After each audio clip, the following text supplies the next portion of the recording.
Jo, yung hindi ka na sinasabihan, Jo. Kasi alam mo naman mga kapitbahay, Jonathan, na na hindi ka naglilinis. Maglinis ka naman para hindi ka mapagsabihan ba? Kasi nagagalit na rin ako sa'yo, Jo. Dahil hindi ka naglilinis. Anuhin mo naman yung sarili mo. Anuhin mo yung sarili mo. Magligo ka, maglinis kayo sa bahay. Wala ka namang ginagawa. Sarili ko, hindi pwede. Bakit? Gusto ko lang, ayoko lang.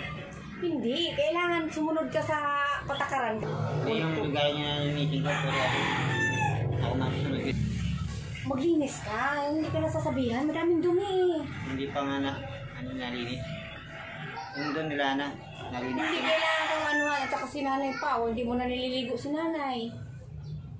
Hindi. Tsaka yung mga viewers nagagalit na rin. Masyado ka na daw batugan. Masyado kang mayabang. Nagkukomment na naman natin. Bago ito na naman Wala ka daw tsaka isa pa, hindi ka marunong pasalamat sa mga yung mga binibigay sa'yo na halimbawa kunting pira, ganyan. Hindi ka daw nagpapasalamat. Wala ka na daw pasalamat pa, nagmamalaki ka pa. Huwag ganun, Jo. Ha? Huwag ganun, Jo. Huwag ganun. Ha?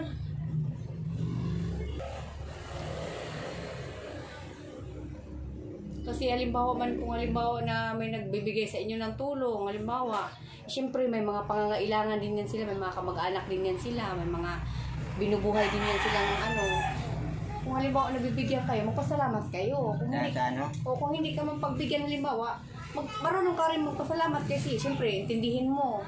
Marami kasing mga tao na kailangan talaga, Jo, kasi may mga pamilya din yan. Hindi, kahit na may mga pira man halimbawa, kailangan ka pa rin kailangan mo magsikap. Magsikap ka, halimbawa wala kang ginagawa, di ba? Yung mga bata nga dito, nasabi ko lang sa'yo. Kasi, pag gabi, di ba, wala kang ginagawa, gusto mo magkaroon ka ng pira, pwede ka ng mga bahay, mga tuka-tuka, pwede ba magpatapon ng basura dyan? O, di ba? Ganun ang gagawin mo. Tapos sila sa kasi yung mo ba, ang asta mo. Yung kagabi? Oo, hindi na maganda. Wala kang respeto. Ano ba? Oo, siyempre alam mo, pag pilos yan, maririnig ng ibang tao yan.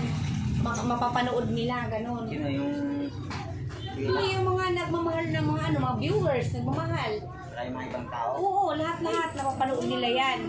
Kailangan kang bigyan ka ng leksyon. Kung ngayon, dito ka sa pamamahay namin, pagsasabihan kita.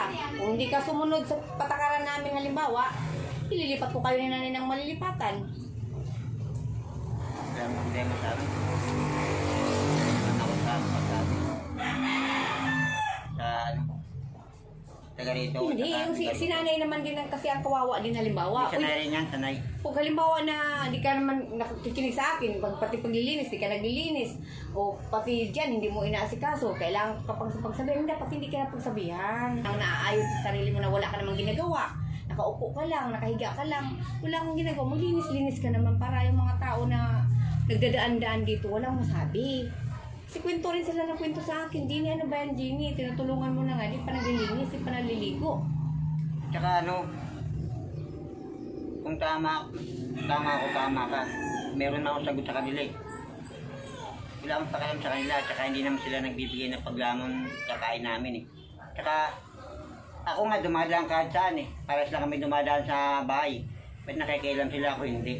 O mali yung ginagawa nila. Wala sila sa lugar, tsaka hindi sa kanila to. Dumadaan lang sila. Yun nga.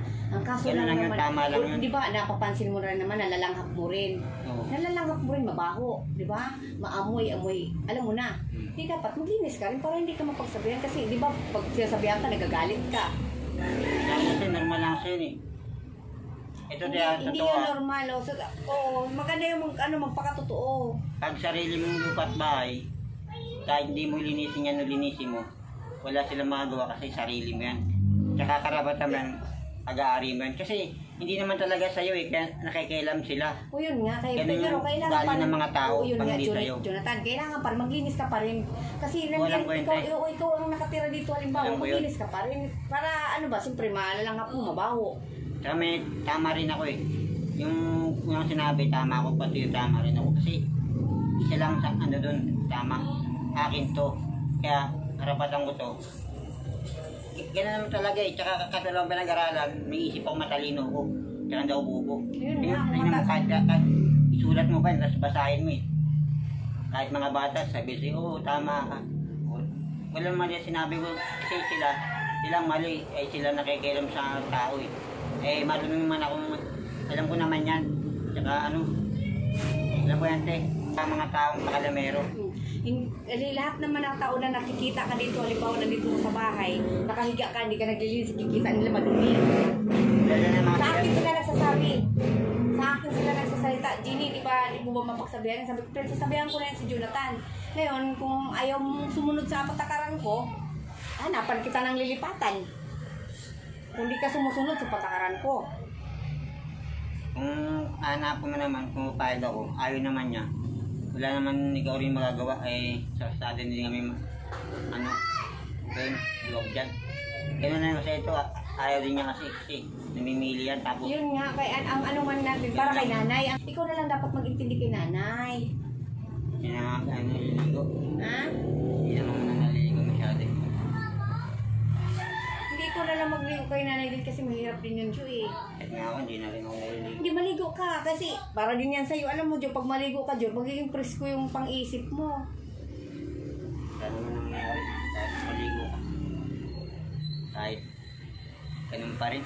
Araw-araw, ganun pa rin paulit-ulit. Magskusa ka na lang ba? Eh, ano na lang, dito na lang, mamaya linisin ko yan. Mamaya meron tayo. Hindi na kita mapagsabihan na, Jonathan, maglinis ka naman, ganito, ganyan.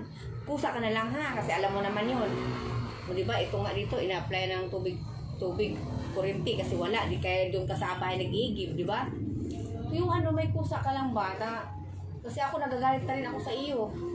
Di ka nakikinig. Lahat-lahat na lang kung pinagsasabihan kita, binabaliwala mo. Huwag ganun, Jo. Ang mga viewers mo, nagagalit na rin sa'yo. Lagi naman nagagalit yan, kahit sila kuya. Kung mayroon man halimbawa, Body. may bigay man sa'yo ng tulong, yung mga taong nagmamahal sa inyo ni nanay, magpasalamat ka, matuto kang magpasalamat. Huwag kang mayabang. Hindi nga ako mayabang. Kaya Ate Jenna, ginagaya mo ba Hindi siya? nga, hindi sa totoo Kuya lang. Angie? Hindi sabi ko nga ang totoo lang sa'yo kasi nagagalit ka pag pinagsasabihan ka. O di ba? Magkaiba kayo ni Kuya Renji. Si Kuya Renji.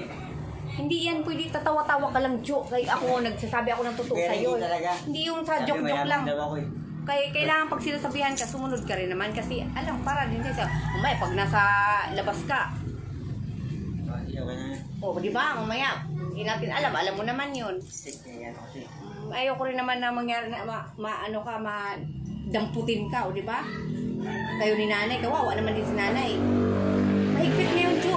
Sinabi mo naman na doon sa may bagumbong na pinupuntahan nyo na hindi walang nanghuhuli.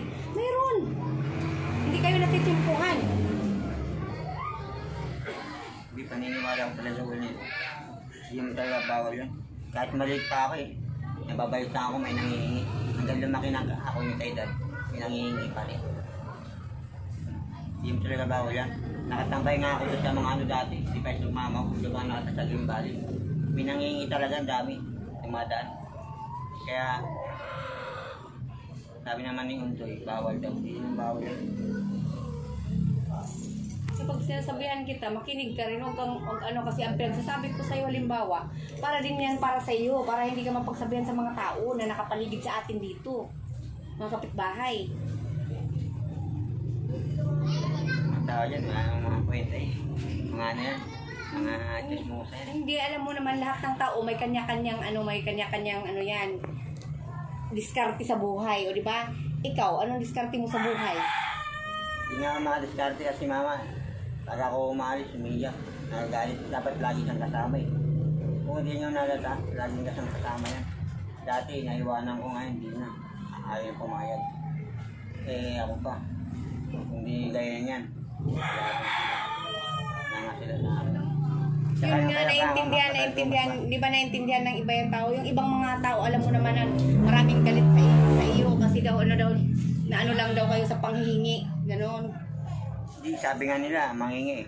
Kasi na magnakaw eh. Tapos may nasabi pa rin. Eh, sabi nga nila, tapos lahat may nasabi. Hindi mo alam kung saan ka lulugar. Anong tama. Kaya paniwala mo ang sarili mo. Pag nagnakaw ka, mali, masama. Ka pa rin kung nabigyan ka o wala. Kasi alam mo naman yung mga tao na nasa malayong lugar, halimbawa, na nagtrabaho din yan sila. Para may mga pamilya din yan sila, may mga pangangailangan din yan sila sa mga kamag-anak nila o kapatid o mga anak nila. Ganun yun, Jo. Marami naman pera yun. Amerika yun eh. Hindi, kahit pa maraming pera man halimbawa, alam mo, nagtulong lang yan sa inyo halimbawa dahil naawa. Pero huwag kang umasa. Kasi alam mo, pag umayaw na yan sila, wala tayong magagawa. Kahit anong pampilitin mo, wala kang magagawa kung hindi natutulong. Kailangan mo, magpakumbaba ka. Pasalamat ka na tinulungan ka. Kaya pala dun. Lagi kang magpasalamat, matuto kang magpasalamat. Hindi yung wala kang utang na loob. Kailangan bukal sa puso mo. Ano? Super salamat. Alam mo naman. Doon, tawag doon. Ganun yun. Kailangan yung pag halimbawa nabigyan ka konting halaga, 50 pesos, 100 pesos, magpasalamat ka, ganun. Salamat ha sa konting bigay na tulong mo, ganun. Matuto ka pa rin magpasalamat kaysa sa wala. Okay? Napanood ba kagabi yun? Mahirap ang buhay, Jo. Mahirap ang buhay. Alam mo naman yun eh. Oo, mahirap. Di ba, namamalimos ka nga para lang makabili ka, para magkapera ka, di ba? Ang hirap. Mahirap nga. Ay, kaya sinasabi ko na sa'yo kasi nainis talaga ako sa sa ginawa mo ba. Minsan nga nagsasabi ka pa sa akin, i-post mo yan ate ha, wag mo i-post mo ate. Yung iba hindi ko talaga pinupost kasi ayoko naman na masyado ng mapangit pakinggan rin. Okay? Sabi, ate wag mo i-post mo ha. Yung kagabi na sabi mo masasabi na ganito, pinost ko para naman halimbawa malaman din ng iba. Ganun. Ito naman talaga rin. Eh, tingnan mo, pag diba itong isang buwan niya to, 11 na ngayon, tawag ng 11. Pag hindi nagbigay ng isang buwan, wala. Tapos sa isang buwan, wala naman, 2. Hindi makinig ka. January lang nagbigay. Huwag mong isipin yung ganyan, Jo, at saka huwag kang umasa. Oo nga. Huwag kang umasa, tandaan mo yan ha, huwag kang umasa. Kasi Jo, hindi nila obligasyon yan, Jo. Tumulong lang sila. Okay? Matuto kang magpasalamat, matuto kang pakumbaba ka. Dapat nga magpasalamat ka na may nagbigay. Pasalamat ka kay malaking yan tulong sa inyong ni nanay. Sila kuya nga, laki binibigay doon. At saka isa pa, Jo, ayan na naman, nag-umpisa ka na naman. Impusol ko na tayo. Huwag kang ng malaki ang binibigay sa'yo. May maliit kang bibigay sa'yo, pasalamat ka, at least binigyan ka. Huwag kang mag-isip na malaki bibigay. Sino magbibigay sa'yo ng malaki? Hindi nga patas lumaban. Oh. Eh yung kinapapaya nga, sobrang lalaki binibigay sa kanila. Ilang untoy. Eh, huwag mo silang anuhin. Kaya may nagbibigay sa kanila, sa'yo walang nagbibigay. Oh. Maliit lang. Hindi, pasalamat ka kung may nagbigay o wala. Yun na, kasi nagagalit yung mga sa'yo. Alam mo, para ka lang din, para kay nanay. Diba? Si nanay, ayaw mo magkasakit. Lagi mong, pag umiyak si nanay, nilalabas mo. Maaga pa lang, umaalis kayo dahil gusto ni nanay gumala. O diba? Kahit na umuulan, lumulusob kayo sa ulan, ayaw ko naman ng ganun kasi mamaya magkasakit si nanay. Paano na? Ay, naku, Jonathan. Nay! May harap ko si nanay. Okay ba sa'yo, Nay? Nay? Wala ako. Di ba ayaw ni nanay? Kaya sumunod ka na lang, okay? Wala namang problema na, diba? Lang nanay, para sumunod siya sa nanay. Sumunod siya lang dito, maglinis na lang ganyan. Yun lang nanay, ganun. Ay, ha? Nay, okay na nay, wag na iyak, ha? Okay na. Sige na nay, okay na nay. Okay na nanay.